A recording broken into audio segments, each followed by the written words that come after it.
normatif, maka pihak yang diharuskan melaksanakan akan merasa bahwa itu sebuah kewajiban. Sehingga seringkali menimbulkan konflik. Salah satu contoh ketika pemerintah mengeluarkan kebijakan berkaitan dengan penetapan upah minimum kota kabupaten. Betapapun upah minimum kota kabupaten dirumuskan, ditetapkan oleh unsur tripartit, di mana unsur di situ duduk di dalamnya unsur pemerintah, unsur pengusaha, dan unsur pekerja. Namun ketika pemerintah mengeluarkan dalam bentuk penetapan resmi, selalu saja disikapi dengan bertolak belakang. Seringkali pengusaha merasa itu terlalu besar dan pekerja merasa itu terlalu kecil.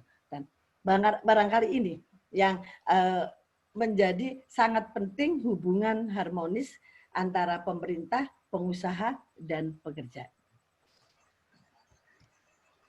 Mohon izin, Pak. Hubungan pemerintah, pengusaha, dan pekerja tentunya bukan cuma menyangkut upah saja, tapi menyangkut secara keseluruhan tadi, menyangkut orang sebelum masa kerja, orang dalam masa kerja, dan orang purna kerja atau orang setelah hubungan kerja. Kembali saya sampaikan bahwa kebijakan menyangkut sebelum orang bekerja atau sebelum masa kerja, kita mengenal dengan pelatihan. Di sini beberapa kebijakan pemerintah disampaikan dalam bentuk program-program peningkatan sumber daya manusia, baik yang diberikan dalam bentuk program kepada provinsi, kota, dan kabupaten, atau dalam bentuk pemerintah pusat dalam hal ini sudah membentuk atau membangun balai latihan kerja, yang kebetulan sudah ada banyak sekali di Indonesia, termasuk di dalamnya di Sumedang.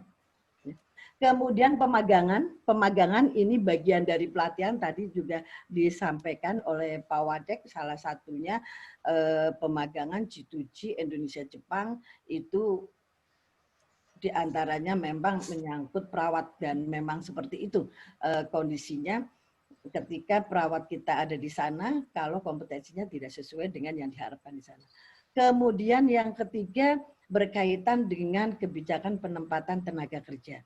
Kebijakan penempatan tenaga kerja akan diawali dengan bursa kerja, pertemuan antara para pencari kerja dengan lowongan pekerjaan, kemudian akan dilanjutkan dengan proses penempatan. Proses penempatan tenaga kerja, maka ketika itu tenaga kerja diterima menjadi pegawai, maka berlakulah hubungan industrial, berlaku undang-undang ketenagakerjaan yang menyangkut hubungan kerja. Kemudian apabila tidak keterima, belum diterima, belum terserap, maka pemerintah mengeluarkan kebijakan kembali kepada program-program pelatihan. Pemerintah mempunyai konsep penempatan yang disebut konsep 3-in-1. Jadi ketika ada pekerja dengan lowongan pekerjaan yang kemudian sebagian terserap dan sebagian tidak terserap, maka yang tidak terserap akan diproses atau mohon maaf, dalam hal ini pemerintah akan memberikan fasilitas melalui pelatihan. Pelatihannya apa? Pelatihannya akan disesuaikan dengan satu, kemampuan dia, atau dua, melalui kebutuhan pasar kerja. Kebijakan pemerintah yang kedua, mohon maaf, berkaitan dengan hubungan industrial. Tadi saya sampaikan ini di dalamnya menyangkut hubungan kerja, di mana syarat sekali kebijakan pemerintah menyangkut upah, menyangkut perjanjian, menyangkut siapa yang menjadi majikannya, kemudian syarat-syarat kerja yang sudah ditentukan oleh pemerintah, baik menyangkut norma kerja maupun menyangkut norma K3, dan yang ketiga menyangkut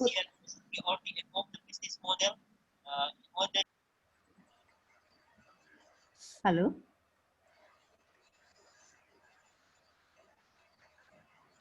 Dilanjut Bu, dilanjut. Ya, siap. Kebijakan menyangkut penyelesaian perselisihan hubungan industrial. Boleh izin ke bawah, Pak?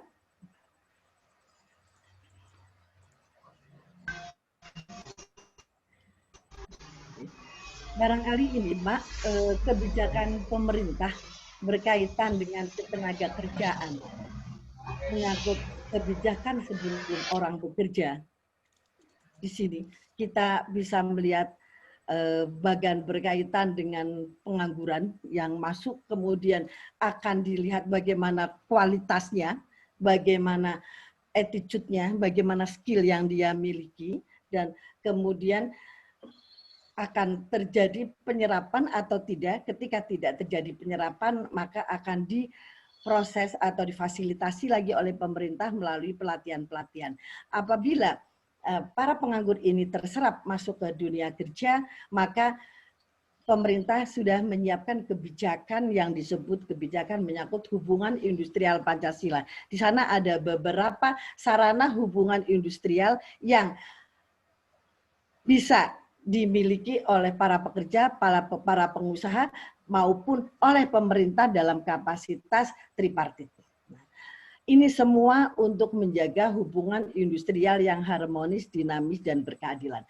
Barangkali kalau kita bicara harmonis, dinamis, dan berkeadilan, ini tentunya kita tidak lepas dari upaya pekerja, penganggur bisa bekerja pada jabatan dan pekerjaan yang sesuai, kemudian memperoleh hak sesuai yang menjadi haknya dan bisa melaksanakan kewajibannya, pengusaha bisa mengembangkan usahanya. Baik. Nah, untuk itu maka hubungan industrial itu perlu dijaga dengan pemerintah menyediakan sarana yang disebut sarana hubungan industrial. Tahap berikutnya, andaikan terjadi perselisihan, maka pemerintah mengeluarkan kebijakan yang disebut dengan penyelesaian perselisihan hubungan industrial. Ini di kebijakan pemerintah dituangkan di dalam Undang-Undang Nomor 2 Tahun 2004.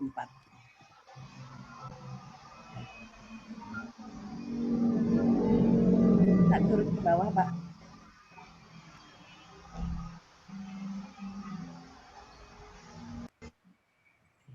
Baik, kita bicara tentang prosedur penyelesaian perselisihan hubungan industrial. Di sini kelihatan sekali pentingnya hubungan antara pekerja, pengusaha, dan pemerintah, dan di sini kelihatan sekali keterlibatan pemerintah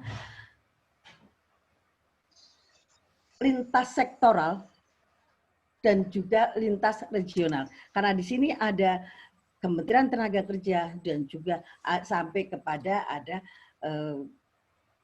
peradilan. Ya, baik. Bisa ke bawah, Pak? Baik. Kemudian bicara tentang kebijakan pemerintah setelah hubungan kerja, kita bicara kebijakan pemerintah menyangkut orang-orang yang sudah punah kerja maupun orang-orang yang sakit berkepanjangan. Dan ini semua pemerintah sudah mengeluarkan kebijakannya yang dituangkan di dalam peraturan perundang-undangan ketenagakerjaan. Kebijakan pemerintah di dalam Undang-Undang Ketenagakerjaan kita bisa melihat beberapa undang-undang, Undang-Undang Nomor 13 Tahun 2003, Undang-Undang Nomor 2004, Undang-Undang Nomor 1 Tahun 1970 tentang keselamatan kerja, yang intinya kebijakan-kebijakan pemerintah yang memayungi dari orang pada posisi penganggur sampai kepada orang pada posisi telah selesai hubungan kerja. Baik. Kita masuk pada permasalahan ketenagakerjaan. Kita masuk pada permasalahan pada kondisi digital seperti ini, kita berhadapan pada kondisi di mana terjadi lonjakan-lonjakan perubahan yang masuk kepada dunia digital. Perubahan-perubahan ini berpengaruh sekali kepada dunia usaha. Maka ketika sumber daya manusia yang ada dalam hal ini pencari kerja tidak menyesuaikan